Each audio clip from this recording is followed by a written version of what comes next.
Hi everyone, it's me, Arielle, and it's Wednesday Warriors, and this week I'm going to be talking about change. First, I'm going to be talking about focusing on what you can change and understanding how to change your reality if you want something to be different.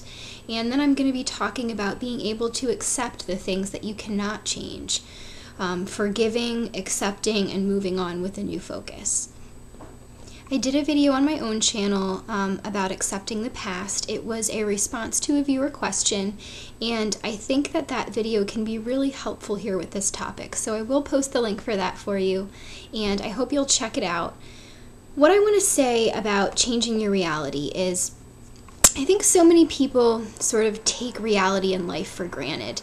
They think this is my reality, and it is what it is, and this is the way it'll be. But you can change your reality, and this is something that I have told people for years now when they were feeling distraught or feeling in a hole or wanting to get farther along or wanting to do something different. I would say you can change your reality. Whoever told you that you can't change your reality, they're wrong. Now, of course, there are some things that you won't be able to change, and I'm going to get to that. But there are many things that you can change if you have determination and perseverance and a will, and you have a will to survive and to live a different way than you're living. You can do it. You're only given one life, so it's only right that you would want to live that life as best you possibly can and do everything that you want to do. And there's no reason why you can't do everything that you want to do.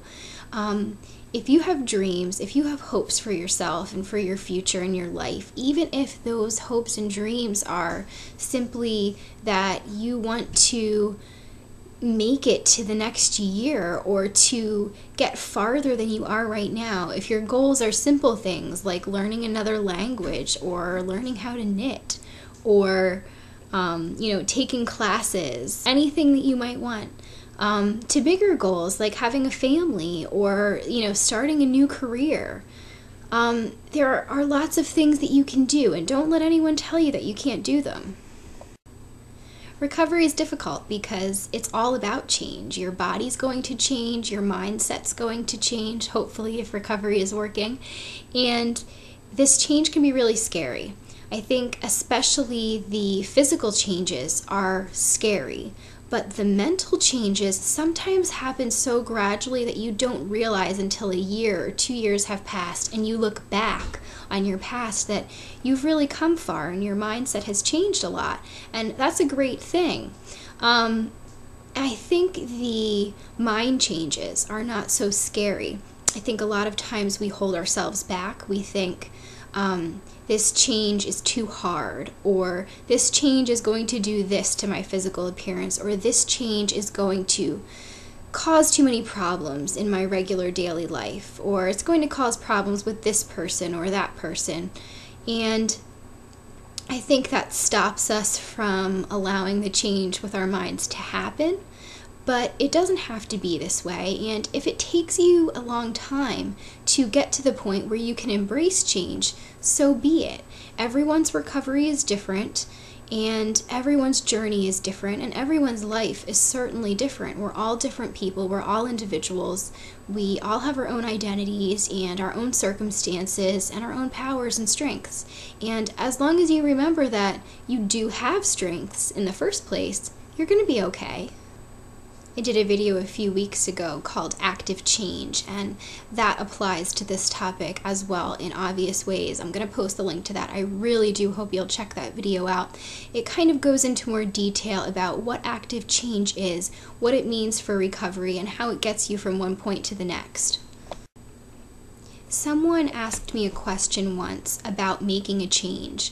They said, things get better for a few days and then a week, and then I find myself staring at the same question. Do I want to get better and be more than this? I fight it every day, and some days I give up and give in. Other days I'm strong, so to speak, and don't eat at all. I can't allow it. How did you go about making that change? I can't seem to find the middle ground or even solid ground at this point to stand on. It's either all or nothing, black or white. And my response to this person was, the all or nothing attitude is something that I understand very well. I think many of us feel that way. So at the very least, you're not alone if you're having this dilemma. And it is frustrating. But the first thing is, if you feel that way, if you're bothering to take the time to realize that you're feeling that way, then you do in fact want to get better and be more than this. It might not seem like you want it when the bad days come around, but bad days only last so long. So if you're here watching this video, you're at a starting point, or perhaps a middle point, or even a breaking point. And you can get past it, but you have to believe that you can get past it. You have to take yourself by the shoulders, figuratively speaking, and say, you can do this, and you will do this. Nothing can come before that first move. Part of recovery is that everyday struggle that this person had written about. It's a process. It's a journey. Everyone talks about this recovery journey, and I know it can get so oversaid, but it's true. And it's a tough place, this journey, but it's a journey, so at least you're moving. And you don't sit there, and because you don't sit there day after day with the exact same mindset, you question, and you falter, and you feel, and you hurt, and you're at a loss. But you're still getting somewhere. You're not stagnant and still, so it's progress.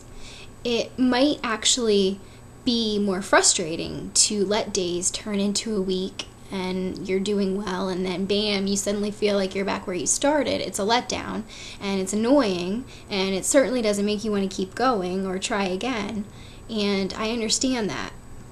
But you're forgetting one important thing. You aren't starting over from scratch. The steps forward that you make, they're not discounted, they're not negated, and the fact that you're stalled again doesn't mean that you're starting at point A. You're halfway in the middle between point A and point B. It doesn't mean that you've retreated back to the point that you were at before. You might not have the strength or the stamina to keep going at this particular moment, but when you do decide to get moving again, to get going towards that point B, you won't be back where you started, as long as you don't let yourself move backward. You have to make the change by deciding that this is not the life that you want. And you hold on to the little part of you that you want to nurture and heal. You go with it when you're feeling very strong and motivated, and let that strong moment be something that you can look back on when you're having a hard moment or a bad day. For me, accepting the things that I can't change was always the hardest part. And I think when you're accepting things you can't change, you work a little more with that acceptance every day. And this might mean life circumstances or certain attributes that you possess that are unchangeable. It might mean certain traumas or abuses that you've experienced in your past. It might mean something to do with your family or your personal disabilities. And these are things that you essentially can't do anything about. And while it might not be right or fair, they are what they are. And this is where that whole phrase, "it is what it is," comes into play. And this is where it does apply. And you have to work with what you've got. I always say that if you let those things hold you back, you're giving them power over you, and you're giving them power over your entire life. And they've already had too much unfair power over you, so why would you want to give them more? You have to remember that you're better than all that stuff that's been holding you back. And while you might not be able to change it, you can leave it behind, and you can move on from here. And I did a video a couple of years ago called Appreciating What You Do Have instead of trying to change what you've got. And that is a lot about physical attributes, but also about other attributes as well, and taking different personality traits into account, and just really remembering that you don't have to change everything about yourself because you're great just the way you are. And sometimes that can be one of the most difficult things to embrace. I think a lot of people are familiar with the Serenity Prayer, and in that prayer, it says, God grant me the serenity to accept the things I cannot change. And it's a prayer commonly adopted by Alcoholics Anonymous and other 12-step programs, even 12-step eating disorder programs. But I think that even if you don't embrace a God or pray as part of a religion, that it still applies to want to be able to have the serenity to accept the things that you cannot change. And it's an important piece of recovery for people, and it's an important piece of life for all people. As the prayer says, living one day at a time, enjoying one moment at a time, accepting hardships as the pathway to peace. And it's something that if you're looking for happiness, you need to embrace before you're going to be able to move forward. I hope you have a wonderful week, and I will see you next time. Take care, everyone.